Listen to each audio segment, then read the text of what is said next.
साल 2010-11 में एक बहुत बड़ा देशव्यापी चक्का जाम हुआ था, जिसके अंदर जो प्रमुख मांग थी वो ये थी कि ट्रकों के लिए जो नेशनल परमिट होना चाहिए पूरे देश में, जैसे कि उससे पहले होता था कि हर राज्य में जाने के लिए अलग से टैक्स देना पड़ता था। तो मांग यही थी कि नेशनल परमिट दे दिया जाए, सिर्फ एक फीस भरी जाए और देश में कहीं भी जाने की इजाज़त होनी चाहिए। तो उस देशव्यापी चक्का जाम के बाद ये मांग जो थी नेशनल परमिट फॉर ट्रक्स, वो मान ली गई थी और आज तक बड़े सक्सेसफुली वो चल रही है। ना ही किसी राज्य को, केंद्र सरकार को और ना ही ट्रक वालों को उसका कोई नुकसान हुआ, बल्कि फ़ायदा ही हुआ। लेकिन उसी समय पर एक national permit for tourist vehicle की मांग भी उठती रही, जिसके अंदर हमारी टूरिस्ट बसें हैं और जो टैक्सीज हैं वो आ जाती हैं। लेकिन आज 10-11 साल बाद वो जो मांग है वो आखिरकार पूरी हुई है। 1 अप्रैल 2021 से national permit for tourist vehicle जो है वो एक हकीकत बन जाएगा। जी हाँ, इसको लेकर जो नोटिफिकेशन है, फाइनल नोटिफिकेशन वो जारी कर दी गई है। आप नोटिफिकेशन में देख सकते हैं, these rules may be called the all India tourist vehicles authorisation और permit rules 2021 and they shall come into force on first day of April 2021। तो जैसे मैंने बताया 1 अप्रैल 2021 से ये लागू हो जाएंगे और इनको नाम दिया गया है all India tourist vehicle rules 2021। तो इसके तहत क्या है, ये जो इसके ड्राफ्ट है मैं बता दूं कि इससे पहले लगभग 3 बार वो आ चुके हैं। 12 सितंबर 2018 को, 23 सितंबर 2019 को और जुलाई 2020 में भी इसकी ड्राफ्ट नोटिफिकेशन आई थी और अब जाकर मार्च 2021 में इसकी फाइनल नोटिफिकेशन आई है। हर बार जब भी नोटिफिकेशन आती है तो इसको लेकर बहुत सी आवाज़ें देश में उठती हैं, कुछ हक में कुछ विरोध में। जो विरोध था वो सिर्फ जो रेट स्ट्रक्चर जो बनाया गया है इस नेशनल परमिट का, उसको लेकर है। अदरवाइज प्रिंसिपली तौर पर हर कोई ये चाहता था कि नेशनल परमिट इसको लेकर हो। लेकिन जहाँ तक प्रिंसिपली सिद्धांतिक रूप में सभी लोग ये मानते थे कि ये सही चीज़ है, नेशनल परमिट होना चाहिए कैब्स के लिए, बसेस के लिए। लेकिन जो इसका फीस स्ट्रक्चर है उसको लेकर तमाम तरह के जो सजेशन हैं वो भी टाइम टू टाइम जो एसोसिएशंस हैं, कंसर्न्ड टैक्सी यूनियंस हो या फिर बस एसोसिएशंस हो, वो देती रही हैं। तो ये देखेंगे कि ये जो अब नोटिफिकेशन जारी हुई है, क्या इसमें उन मांगों को मान लिया गया है या नहीं। ये तमाम जानकारी दूंगा मैं आपको आज की इस खास ग्राउंड रिपोर्ट में एक छोटे से कमर्शियल के बाद। हेलो, मेरा नाम हेमंत है। मैं हिमाचल प्रदेश डिस्ट्रिक्ट चंबा से हूँ। मैं पिछले 2 साल से ट्रांसपोर्ट टीवी से जुड़ा हुआ हूँ और ट्रांसपोर्ट टीवी से जुड़ के मुझे बहुत कुछ सीखने को मिला है, क्योंकि ये एक ऐसा प्लेटफॉर्म है जो कि हमें ट्रांसपोर्ट बिजनेस करने में बहुत हेल्प करता है। और इसी से प्रभावित होकर मैंने अपनी सभी गाड़ियों की जो इंश्योरेंस है वो ट्रांसपोर्ट मॉल से करवाई है, जो कि मुझे एक सिक्योर बिजनेस करने में बहुत हेल्प कर रहा है। ट्रांसपोर्ट टीवी पर स्वागत है दोस्तों आपका। मैं हूं मनिंदर सिंह और आप देख रहे हैं ग्राउंड रिपोर्ट। तो दोस्तों, जो हम बात कर रहे थे कि इसकी फीस कितनी होगी, ये जो नेशनल परमिट मिलेगा इसके पैसे कितने लगेंगे। अगर उस फीस स्ट्रक्चर की मैं बात करूं तो एक लाइन में अगर मैं बताऊं तो जो पहले ड्राफ्ट नोटिफिकेशन आई थी वो सेम टू सेम ही फाइनल नोटिफिकेशन है, उसमें 1 रुपये का भी फ़र्क नहीं है। अगर हम परमिट फ़ीस की बात करें, हाँ, सिर्फ ऑथराइजेशन फ़ीस जो है उसमें 500-1000 रुपये का कोई डिस्काउंट मिला है। बाकी जो फीस स्ट्रक्चर था वो पहले की तरह ही सेम है। जिन्हें नहीं पता आप स्क्रीन पर देख सकते हैं।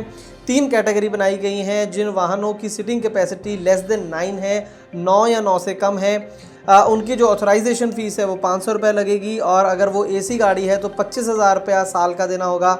नॉन एसी गाड़ी का 15,000 देना होगा। हम सब जानते हैं कि आज की डेट में नॉन एसी गाड़ी तो आती ही नहीं है इस कैटेगरी के अंदर, तो 25,000 रुपये इसकी साल की फीस माने आप। दूसरी जो कैटेगरी है वो 10 सीटर से लेकर 22 सीट तक है, लिखा है लेस देन 23, तो इसका मतलब हो गया 10 से 22।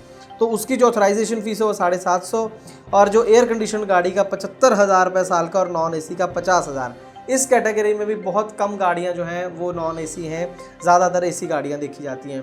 तीसरी जो कैटेगरी है वो 23 और मोर, 23 या 23 से ज़्यादा, 1000 रुपये ऑथराइजेशन फ़ीस होगी। और एयर कंडीशन है अगर गाड़ी तो 3 लाख रुपए साल का और नॉन एसी गाड़ी का 2 लाख रुपए साल का। सबसे ज़्यादा जो इस स्ट्रक्चर में प्रॉब्लम है वो चाहे पंजाब से मांग उठी हो, दिल्ली से उठी हो, हर जगह सेम बात थी कि ये स्ट्रक्चर ही गलत है।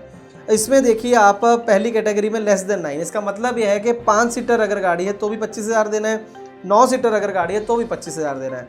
दूसरी कैटेगरी में 10 सीटर गाड़ी है तो भी 75,000, 22 सीटर है तो भी 75,000। तीसरी कैटेगरी में 23 सीटर है तो भी 3 लाख और 35-40 जो भी है उसका भी 3 लाख रुपया टैक्स लगेगा। तो ये जो स्ट्रक्चर है इससे प्रॉब्लम थी सभी को। इसकी आवाज़ भी उठती रही है, सजेशन भी दिए गए, ऑब्जेक्शन भी दिए गए सरकार को।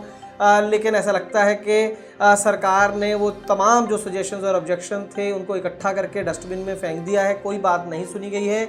जो उन्होंने पहले सोचा था ड्राफ्ट नोटिफिकेशन में, वही इन बिन जो है एज़ फार एज जो फीस की हम बात कर रहे हैं परमिट फीस की, वो सेम है, कोई बदलाव उसमें नहीं किया गया। और अब इसको लेकर इंडस्ट्री का क्या रुख है वो आपको बताना चाहता हूँ। सबसे पहले तो all India motor transport Congress ने इसे एक खुशखबरी बताया है, उन्होंने इसका क्रेडिट भी लिया है। उनका कहना है कि हमारे लगातार जो प्रयास हम कर रहे थे कई सालों से, उसका नतीजा है कि आखिरकार नेशनल परमिट जो नहीं मिल रहा था आखिरकार मिला तो सही।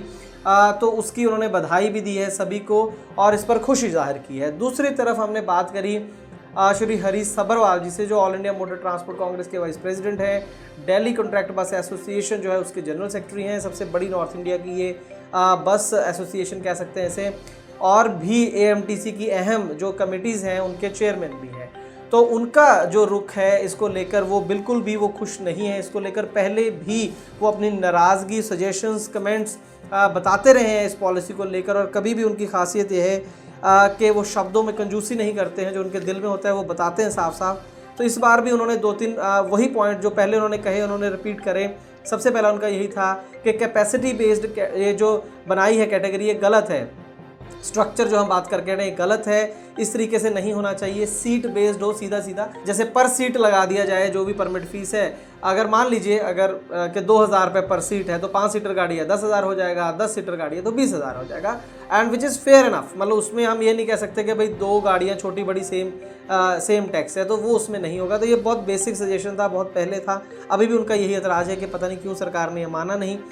दूसरा उनका बात ये थी कि जो बसेस की बात करें तो सबसे बड़ी जो सेगमेंट है देश में वो 27 सीटर गाड़ियां हैं, और 27 सीटर गाड़ियों को सबसे बड़ी सेगमेंट में 3 लाख रुपया टैक्स में डाला गया है, जो कि नॉर्मल जो टूरिस्ट ऑपरेटर हैं उनके देना ये पैसा बस की बात नहीं होगी, फाइनेंशियली फीजिबल ही नहीं होगा। इसके अलावा उन्होंने कहा है कि जो लोग क्वार्टर टैक्स देना चाहते हैं, जो साल का नहीं देना चाहते, उसका प्रावधान भी इसके अंदर है, उसको 30% देना होगा टोटल जो एनुअल फीस है। जैसे 3 लाख रुपए है तो अगर क्वार्टर का चाहिए तो 90,000 रुपया। तो ये भी उनका कहना था कि बहुत ज़्यादा है, 90,000 रुपये क्वार्टर का टैक्स, ये भी बेतहाशा है और ये आम जो टूरिस्ट व्हीकल है वो शायद इसको दे नहीं पाएगा। कुल मिलाकर जो उनका कहना था कि ये जो पॉलिसी आई है, ये जो नेशनल परमिट का प्रावधान है, ये साउथ इंडिया में तो इसको वेलकम किया जाएगा। उसके कई कारण हैं। एक तो वहाँ पर जो है पहले से टैक्स जो है टूरिस्ट वाहनों के ऊपर बहुत ज़्यादा है, तो उनके लिए तो ये टैक्स बहुत कम है और अब उससे पूरे देश में चल सकेंगे, तो वो इसका वेलकम करेंगे। दूसरा, वहाँ पर बहुत ज़्यादा जो है कॉन्ट्रैक्ट कैरेज के ऊपर बसेस चलती हैं, स्टेज कैरेज की तरह टिकट लेकर चलती हैं, जिससे बहुत मोटी कमाई की जाती है। एक एक ऑपरेटर के पास 100-100, 200 वॉल्वो गाड़ियाँ हैं, 500 गाड़ियाँ तक भी हैं। तो वो उस केस के अंदर हरीश सब्बरवाल जी का कहना था कि उनको शायद ये फिजिबल रहेगा, 3 लाख रुपये उनको ज़्यादा नहीं लगेगा। लेकिन अगर हम बात करें नॉर्थ इंडियन स्टेट्स की या फिर ईस्टर्न स्टेट जो है हमारी, वहाँ के जो टूरिस्ट ऑपरेटर हैं वो इसका फ़ायदा नहीं ले पाएंगे। उनका कहना था कि बहुत ज़्यादा फीस रखी गई है, उनको ये फाइनेंशियली वायबल होगा ही नहीं उनके लिए। इसके अलावा पंजाब के अंदर एक बड़ी टैक्सी यूनियन है, आज़ाद टैक्सी यूनियन, उनके जो सीनियर लीडर्स हैं उनसे हमारी बात हुई। सेम लगभग उनके भी एतराज़ थे कि जो कैटेगरी बेस्ड करा गया है गलत है, सीट बेस्ड होना चाहिए। उनका कहना था कि बार बार सजेशन दिए सरकार को, पता नहीं क्यों उनके सजेशंस को माना नहीं गया है, जबकि लॉजिकल सजेशन दिए थे हमने। वही उनके एतराज़ हैं कि 5 सीटर गाड़ी और 9 सीटर गाड़ी का एक साथ टैक्स करने का कोई भी जो औचित्य है वो समझ में नहीं आता। पर सीट बेस पर ये टैक्स जो है वो होना चाहिए था। इसको लेकर 22 मार्च को पंजाब में उन्होंने टैक्सी ऑपरेटर्स की 1 दिन का उन्होंने चक्का जाम का ऐलान किया है। स्ट्राइक है, टैक्सीज नहीं चलेंगी पंजाब के अंदर 22 मार्च को, ये जो नई नेशनल परमिट पॉलिसी आई है उसके विरोध में। जलंधर में प्रेस कॉन्फ्रेंस रखी गई थी पंजाब की तमाम यूनियन, जो कि एक संयुक्त संघर्ष समिति भारत और उसकी तरफ से 22 मार्च को बंद का टैक्सी ऑपरेटर जो हड़ताल करेंगे केंद्र की सरकार के खिलाफ, जो NP परमिट की उसने फीस लागू की है, हम उसका पूर्ण तौर से विरोध करते हैं। पंजाब की सभी यूनियन है, Azad taxi union, Punjab taxi operator union, united driver union, Ekta taxi और तमाम जो हेल्पलाइन है, सभी ने हमको समर्थन दिया। हम 22 मार्च को हड़ताल करेंगे टैक्सियों की, 12 से लेकर 3 बजे तक DC दफ्तर के आगे बैठेंगे। इसके अलावा all India motor transport Congress की तरफ से भी एक तरफ उन्होंने खुशी भी जाहिर की है कि आखिरकार ये जो नेशनल परमिट की मांग थी वो पूरी हुई है, लेकिन उन्होंने भी कंसर्न यही जाहिर किए गए हैं कि ये जो फीस स्ट्रक्चर बनाया गया वो सही नहीं है। पॉइंट बाय पॉइंट उन्होंने बताया है कि कहाँ कहाँ खामियां हैं, जो जिसमें से कुछ मैंने आपके साथ डिस्कस भी कर ली। लेकिन इसके अलावा उन्होंने प्रपोज्ड रेट भी दिए हैं जो कि आप स्क्रीन पर देख सकते हैं। ये all India motor transport Congress का लेटर है। उसके अंदर उनका जो सजेशन है, उनका कहना है कि कुछ इस तरीके से रेट होने चाहिए थे कि जो 6 सीटर गाड़ी है, 6 से कम सीटर गाड़ियां हैं, उनका 5,000 रुपये टैक्स होना चाहिए था एसी गाड़ी का। 6 से 9 सीटर गाड़ियों का 15,000, 9 से 12 का 25,000, 13 से लेकर 22 सीटर गाड़ियों का 75,000 और 23 या 23 से ज़्यादा जो गाड़ियां हैं उनका 3 लाख रुपया जो एसी परमिट का किया जा सकता है। ये उन्होंने प्रपोज किया है all India motor transport Congress ने। वैसे जो नॉर्मल ऑपरेटर हैं उनका ये कहना है कि ये पूरा पर सीट बेसिस पे होना चाहिए, कैटेगरी होनी ही नहीं चाहिए। तो कुल मिलाकर अपने अपने सजेशंस हैं, लेकिन जो सरकार ने प्रपोज किया है वो किसी को भी फिलहाल पसंद नहीं आ रहा। हमारे एक्ट के अंदर ये बहुत अच्छा प्रावधान है कि जब भी कोई नोटिफिकेशन आनी होती है सरकार की तो पहले उसका ड्राफ्ट आता है और उसके बाद सजेशन मांगने ज़रूरी हैं। 30 दिन 45 दिन दिए जाते हैं कि लोग अपने सजेशन दें, ऑब्जेक्शन दें, उनको सरकार पढ़े, सुने और उसके बाद चेंजेस करें उनके हिसाब से, तो आगे अच्छी पॉलिसी आए और एक्सेप्टेंस हो, बाद में विरोध प्रदर्शन ना होते रहें। लेकिन ये जो प्रावधान है जो मैंने ऑब्जर्व किया पंजाब में, कई और राज्यों में या केंद्र सरकार की जो नोटिफिकेशन आती हैं, जो ड्राफ्ट आ जाता है वो 90-95% वही फाइनल होता है, उसमें ज़्यादातर चेंजेस होती ही नहीं हैं। जो सजेशंस दिए जाते हैं लोगों की तरफ से वो अक्सर सरकारों को पसंद आते नहीं हैं। ऐसा क्यों होता है ये एक अलग विषय है, लेकिन अगर लोगों की राय मान ली जाए, जिन लोगों पर वो पॉलिसी लागू होनी है, अगर उनके आप सजेशन ले लें तो बहुत ज़्यादा एक्सेप्टेबिलिटी बढ़ जाती है और उस पॉलिसी के कामयाब होने के चांसेस बहुत ज़्यादा बढ़ जाते हैं। खैर अभी भी फाइनल नोटिफिकेशन हालांकि आ चुकी है, लेकिन ऐसा कुछ नहीं है कि इसके अंदर अमेंडमेंट नहीं हो सकती। अच्छी बात है कि अगर सरकार ने पहली इनकी मांग मानी, ये बहुत अच्छी बात है, लेकिन अब मांग मान भी ली और पूरी भी नहीं हुई उस तरीके से, तो उसका भी कोई फ़ायदा नहीं है। अगर हो सके तो सरकार अभी भी गौर करे जो ऑपरेटर्स का कहना है, टूरिस्ट ऑपरेटर्स का, और ये जो उनका टैक्स स्ट्रक्चर है उसको ठीक करें। आपकी क्या राय है इसको लेकर कमेंट सेक्शन में ज़रूर बताइएगा। ट्रांसपोर्ट टीवी का काम अगर आपको अच्छा लगता है तो अपने इस चैनल को यूट्यूब और फेसबुक पर ज़रूर फॉलो करें। ट्रांसपोर्ट टीवी देखने के लिए बहुत बहुत शुक्रिया।